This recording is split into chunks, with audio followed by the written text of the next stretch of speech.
front of the Stortinget, I have forgotten Sudanese human rights activists who are the base for all this in collaboration with Fellas Road for Africa. Now I will start, it's 5 minutes, 6 minutes, so it's not very much time, but I will start with a basic, very basic observation.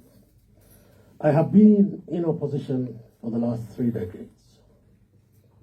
It's hard, it's a lot of sacrifice, and you can ask my wife, she is here, she will tell you how she managed, this 30 years of me being off the field and back and stopping my career where it is, because this is voluntary work. You don't get paid, so it's my wife, my family who pays for my upkeep. And if you are doing that, to solve the Sudanese problem, we need to have a very strict sense of justice. And injustice for one of us is injustice for all. This we have to keep it. We hear a lot of things around. In society, there is a rumor, there is counter-espionage campaigns where people manipulate information and do injustice to some of us. We shouldn't listen to that without having a concrete evidence that what we say about the other will be. Because we want to get us all Sudanese in the same fold to solve our problem. Of course, that doesn't actually make me accept the Janjaweed. I've been fighting them for the last 3 decades. I've been fighting Omar Bashir's government in the field, fighting them. I've been fighting the Janjaweed. They were called, they were given the names to sex it up, to give it a sexy name. They call it RSF. But if they are fighting now, whom are they actually rapid supporting if they are fighting against their father? So both of them are not good, we know that, but I don't need to be siding with one of them. That observation made, I go on to say, of course, Kofi Annan, last century, early in this century, 2003, the Secretary General of the UN said Darfur was the worst humanitarian crisis then. Mm-hmm. And now, for the second time, the worst humanitarian crisis is in Sudan, where the numbers are a bit tricky. We never know if they are 13 million or 18 million or 30 million. But people have to run from Khartoum.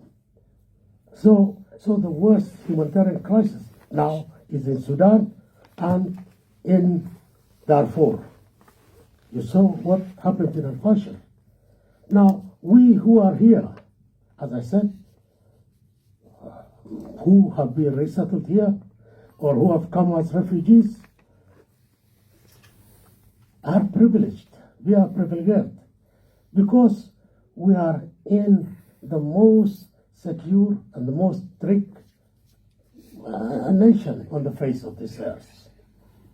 But we don't have peace inside ourselves. We don't have peace of mind because we sleep, we wake up with a start. We feel bad about being so secure, so peaceful here. And I say always, I have my witness, my wife is here. Ask her how I behaved, how this thing affected me. Now, it's not only that the worst humanitarian catastrophe is repeating itself again in the Sudan and manifested in Al-Fashir, where even civilians are taken as prisoners of war by lunatics and they are liquidated in front of us. And the stupid guys, they documented themselves. We don't have anybody in the field. The only journalist there was taken, Jazeera journalist was taken by the Janjaweed because he was biased. That's what they said. He was biased.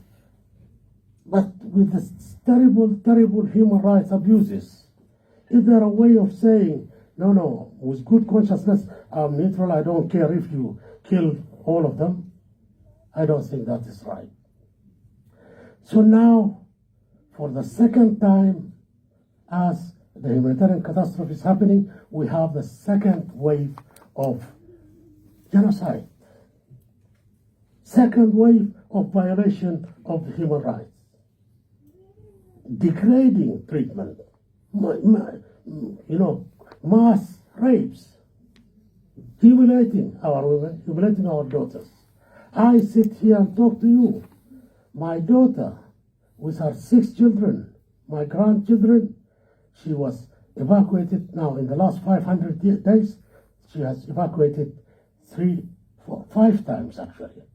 From Al-Fashir to another quarter of Al-Fashir because of the indiscriminate bombardment by the Janjaweed. They don't care. They have hounds, field artillery, advanced weapons. They throw it. They don't care if all the Darfurians have died. Okay, she has been 5 times relocated. Fortunately, she managed to get away, but I have cousins and children of cousins whom we don't know. Her husband has been taken a prisoner of war and they are demanding money to be released. Who can tolerate this behavior of the Janjaweed?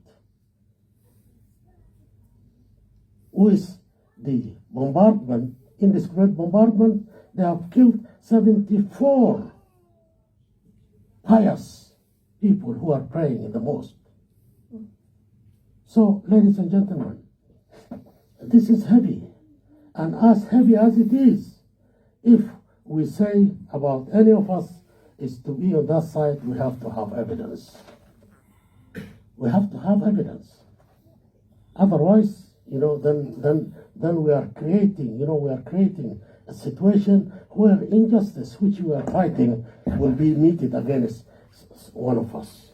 That shouldn't happen. That shouldn't happen.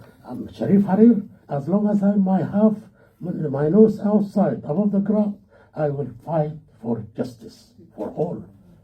And I will fight for zero injustice for any one of us. I condole those who lost actually close relatives. I've lost close relatives. Many, cousins, and in Africa we have so many cousins that people in Norway have a problem of seeing how it is. But I condole one of us here, Khalid, who lost his uncle. He saw the execution. It's an old man, a pious man, but these killers of the Janjaweed, they kill people. So now, talking about this bad situation, we have to talk about who is supporting this. Forget about the Sudanese who are selling their labor. There are many Sudanese who are selling their labor to the Janjaweed because there is petrodollars coming from the Emirates. We have to pool our efforts to press as citizens who are privileged to have 2 nationalities, the Norwegian government and the parliament and everybody who makes decisions to impede, to exert pressure on the Emirates to stop enrolling the Janjaweed, to stop taking over our country. This we have to do. This we have to do. So, my countrymen and ladies and gentlemen, I have taken a lot of time over my 5 or 6 minutes, so I will leave it as messy as it is there, so my colleagues can take, and contribute, then we discuss things later. I leave it messy. I leave a lot of loose ends. Thank you for listening. Thank you so much. Imam.